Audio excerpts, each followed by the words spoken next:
देश के प्रधानमंत्री को एससी के बेटे जल जाओ, एससी की बेटियों का अपहरण हो जाओ, एससी की महिलाओं की हत्या हो जाए, प्रधानमंत्री को कोई मतलब नहीं है। इस पूरी संसद के अंदर 100 से ज्यादा सांसद एससी के बैठे हैं जो रिजर्व सीट पर गए हैं, और एससी की बेटी का अपहरण हो गया, उसकी मां की हत्या हो गई।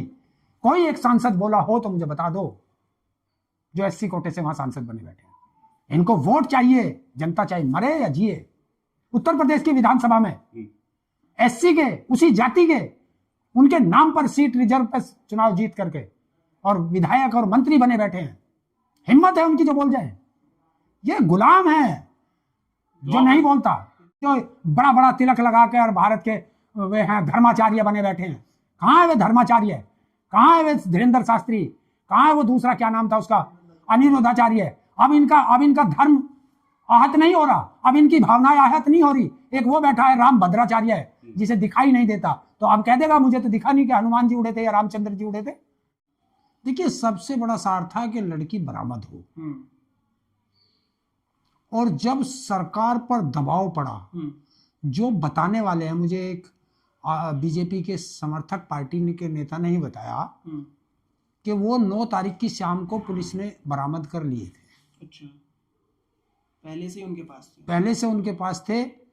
उसे इसलिए नहीं लाया गया सामने कि उसकी माँ की अंत्येष्टि किसी तरह हो जाए, वरना पब्लिक में और ज्यादा रोष भड़केगा।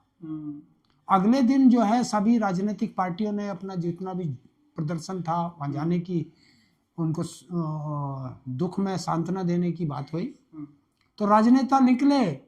प्रशासन ने उनको रोकने के लिए भी उन्हें सामने नहीं करा कि अगर वो आ जाएंगे तो और लोगों में रोष भड़केगा। और जैसे ही शाम हुई, उन्होंने जो है दिखा दिया कि हमने बरामद कर लिया।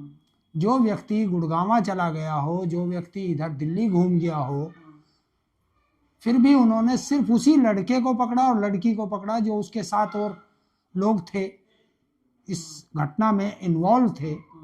उनको किसी को नहीं पकड़ा। किसने ऐसे अपराधियों को शरण दी, उनको किसी को नहीं पकड़ा। ऐसा मैंने पहली बार देखा। लेकिन आप देखिए, काम तो हुआ ना। देखिए, आप लोगों ने ज्यादा मैंने एक चीज देखी थी, गाजियाबाद के डासना साइड के किसी लड़के ने हमारे प्रदेश के मुख्यमंत्री के लिए अपशब्द लिखे थे, पोस्ट की थी। पुलिस ने उसको पकड़ा, ठीक पकड़ा। गलत किसी के लिए अपशब्द नहीं बोलना चाहिए।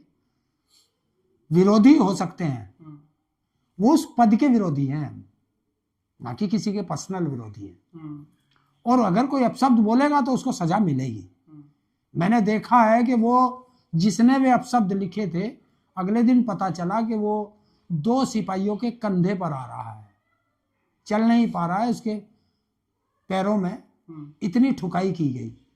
और जो व्यक्ति अपराध करके, महिला का अपहरण करके, माँ की हत्या करके, और पुलिस बरामद कर रही है और वो दौड़ के जा रहा है, तो ये होता है सजातीय होने का और दूसरी जाति का होने का फर्क।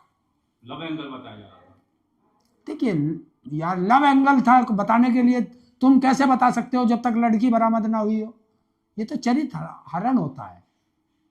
और अगर लव एंगल भी था तो हत्या करने की क्या बात थी? अपराधी चला तो गया जेल में है, अपराधी जेल में है। अपराधियों के संरक्षक कहाँ हैं? जो साथी थे अपराध में, वो कहाँ हैं? अभी मैं देख रहा था, वो एक पता चला कि कोई कश्यप समाज का लड़का है, उसको जलाकर, जिंदा जला करके मार दिया गया। 5 तारीख की घटना है, प्रशासन चुप है।